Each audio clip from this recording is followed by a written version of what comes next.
All right, section 4.3, we're talking about what's called a Riemann sum, and we're going to relate that to this thing called a definite integral. So take a look at this diagram here.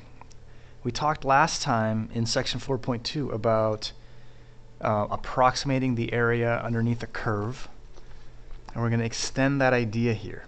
So last time, I think in the examples we used 4 subintervals. And we did talk about how we could get a better estimate if we used more subintervals.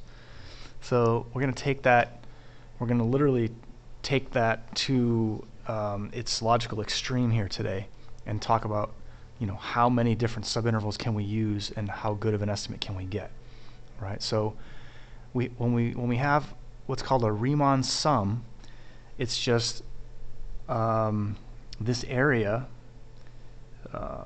split up into a bunch of rectangles, and then we add up all the areas of those rectangles, and it gives us what's called a Riemann sum. All right, so the height of each one of the triangles is defined by a function value where the x value is somewhere inside the rectangle. And it doesn't really matter for the Riemann sum purposes if you use the left side of the rectangle touching the function or the right side of the rectangle or the midpoint. It just has to be somewhere inside. And hopefully it becomes obvious why that's the case here in a few minutes. So we have a function. The height of that function, or the height of that rectangle, is defined by the function value at some x value inside a given one of the rectangles. And then the width of the rectangle is this delta x sub I. All right, and sometimes these rectangles are the same width, and sometimes they're not. So it doesn't really matter. We just have some delta x for each rectangle.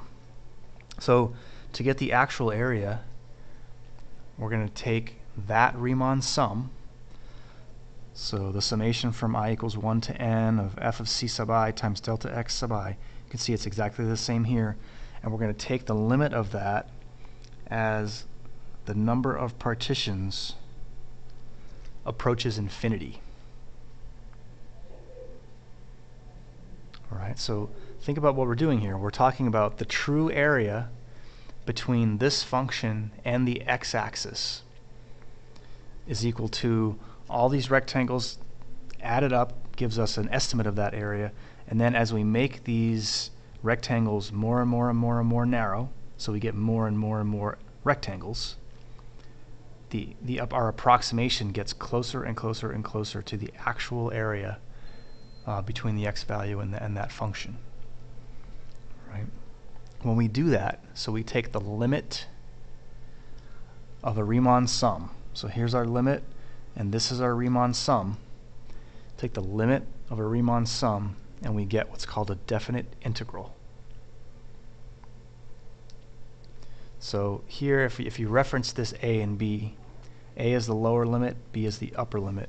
If we come back up here and look here, a is the leftmost x value, and b is the rightmost x value that sort of define the area that we want to calculate. All right.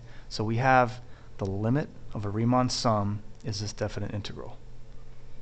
Okay. This is a very similar thing to when we talked back in chapter 2 about the limit of a slope. We had this, the limit definition, and we actually started it looking like that. All right. This part here is just the slope between 2 points, and the limit of the slope as those points become closer and closer together gave us the derivative. All right. There's a very, very close parallel here where we're talking about we have an approximation of the area based on adding up all these rectangles. We take the limit of those as those rectangles become more and more and more narrow. We get a definite integral, and this definite integral will tell us the actual area underneath a curve, or at least between the x-axis and the curve.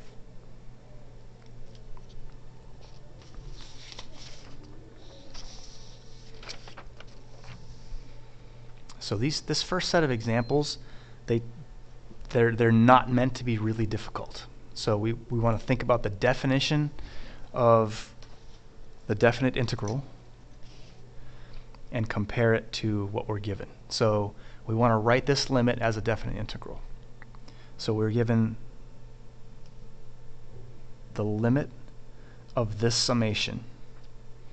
Okay, so here is our Riemann sum. And we want to compare that to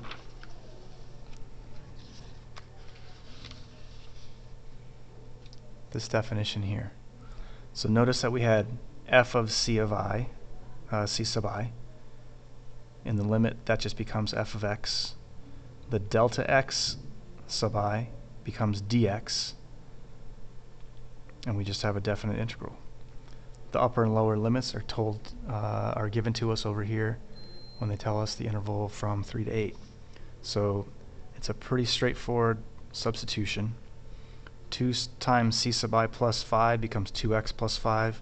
The delta x sub I becomes dx, and the lower and upper limits are here. The reason the delta x becomes dx is because as we get more and more of these rectangles, this delta x sub I becomes very, very, very, very small, and so we call that a dx. All right. Another example here.